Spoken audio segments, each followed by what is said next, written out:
First Alert Weather Extra.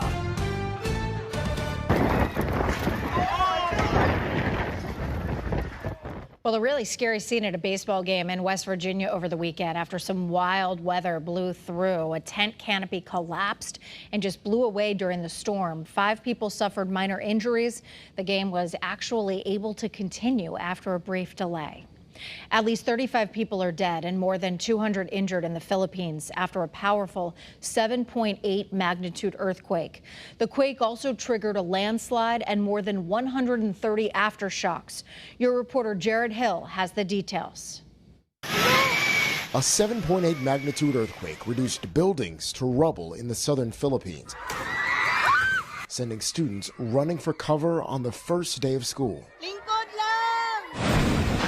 The quake struck early Monday morning just off the country's southernmost island, triggering widespread panic.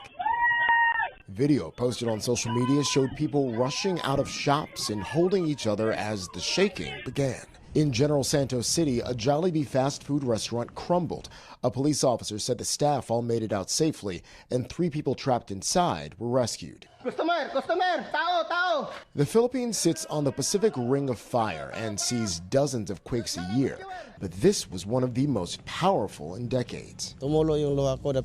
This man described the terror, saying it was the first time he experienced something this strong, adding he couldn't help himself from tearing up.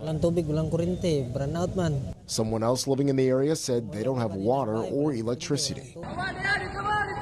The quake also set off a small tsunami, with damage reported in at least one coastal village. The country's president has ordered all classes canceled in the region and directed evacuation centers to be ready to help those who were impacted.